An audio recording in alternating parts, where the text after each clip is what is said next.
Shalom saudara, salam jumpa kembali dalam kasih Kristus. Video ini adalah video lanjutan yang membahas tentang ajaran yang salah mengenai baptis ulang. Untuk itu, jangan lupa nonton juga bagian sebelumnya di sini.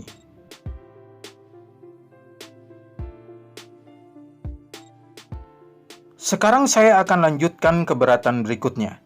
Simak terus. Syarat dibaptis adalah percaya dulu. Ketika mereka mendengar hal itu, hati mereka sangat terharu. Lalu mereka bertanya kepada Petrus dan rasul-rasul yang lain, "Apakah yang harus kami perbuat, saudara-saudara?" Jawab Petrus kepada mereka, "Bertobatlah, dan hendaklah kamu masing-masing memberi dirimu dibaptis dalam nama Yesus Kristus untuk pengampunan dosamu. Maka kamu akan menerima karunia Roh Kudus." Kisah Para Rasul pasal 2 ayat 37-38. Tetapi Krispus, kepala rumah ibadah itu, menjadi percaya kepada Tuhan bersama-sama dengan seisi rumahnya, dan banyak dari orang-orang Korintus yang mendengar pemberitaan Paulus menjadi percaya dan memberi diri mereka dibaptis. Kisah Para Rasul pasal 18 ayat yang ke-8. Ini hanya sebagian ayat yang menyatakan bahwa percaya baru dibaptis adalah syarat mutlak. Tapi saudara, yang perlu saudara perhatikan sekarang adalah kepada siapa syarat itu ditujukan. Jadi ini bukan hanya persoalan apa syaratnya, tapi juga kepada siapa syarat itu ditujukan. Kalau saudara perhatikan, syarat ini ditujukan pada orang yang belum percaya Yesus dari latar belakang keluarga yang juga belum percaya Yesus. Dalam Kisah Para Rasul 2, mereka yang dibaptis adalah orang-orang yang belum percaya Yesus dan bukan dari keluarga yang sudah percaya Yesus. Mereka adalah orang-orang Yahudi. Bahkan orang Yahudilah yang membunuh Yesus. Demikian juga pada kasus sida-sida dari Ethiopia, perlu beriman dan percaya sebelum dibaptis sebab ia tidak tahu apa-apa tentang Yesus.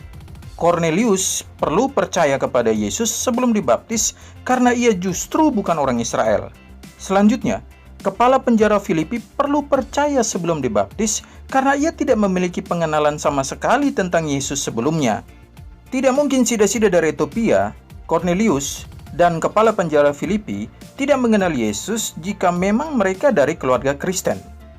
Jadi saudara, syarat percaya dulu baru dibaptis itu syarat bagi seorang yang belum pernah mengenal Yesus karena mereka itu dari keluarga yang juga tidak mengenal Yesus. Dan karenanya, syarat ini tidak bisa diterapkan kepada anak bayi atau kecil yang lahir dari keluarga Kristen atau yang sudah mengenal Yesus. Memang saudara, Alkitab tidak memberikan data eksplisit bahwa ada baptisan anak atau bayi. Tapi jika kita melihat ayat berikut ini justru menunjukkan indikasi bahwa ada baptisan untuk anak atau bayi juga. Pada jam itu juga, kepala penjara itu membawa mereka dan membasuh bilur mereka. Seketika itu juga ia dan keluarganya memberi diri dibaptis. Kisah Para Rasul pasal 16 ayat 33. Dalam terjemahan lain berbunyi demikian. Pada tengah malam itu juga kepala penjara itu membawa mereka lalu membersihkan luka-luka mereka, maka ia dan semua orang yang di rumahnya langsung dibaptis. Sesudah ia dibaptis bersama-sama dengan seisi rumahnya, ia mengajak kami, katanya, "Jika kamu berpendapat bahwa aku sungguh-sungguh percaya kepada Tuhan, marilah menumpang di rumahku." Ia mendesak supaya kami menerimanya. Kisah Para Rasul pasal 16 ayat 15. Juga keluarga Stefanus, aku yang membaptisnya. Kecuali mereka, aku tidak tahu. Entahkah ada lagi orang yang aku baptis. Pertama Korintus pasal yang pertama ayat 16. Perhatikan kalimat keluarganya dibaptis. Semua orang yang di rumahnya dibaptis. Juga kalimat seisi rumahnya. Adakah kemungkinan bahwa seisi rumah atau seluruh keluarga ini ada anak kecil atau bayi? Sangat mungkin. Ini berarti pada kasus yang terjadi dalam Kisah Para Rasul pasal 16 ayat 15 ayat 33, juga pertama Korintus pasal yang pertama ayat 16. Ini ada baptisan bayi atau anak juga. Mungkin saudara berkata bahwa tidak pasti bayi atau anak kecil ada pada keluarga dalam teks ini, bukan? Benar. bahwa tidak pasti bayi atau anak kecil ada. Tapi, tidak pasti juga bahwa bayi atau anak kecil tidak ada, bukan? Ini artinya semua bersifat kemungkinan.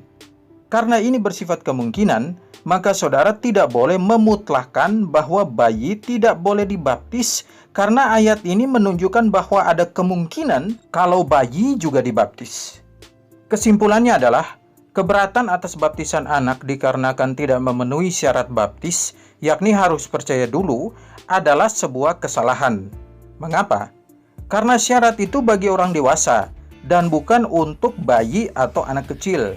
Dengan demikian, maka pengkhotbah, pendeta, ataupun gembala yang menolak baptisan anak dengan alasan ini telah salah menerapkan syarat baptisan untuk orang dewasa kepada bayi atau anak kecil.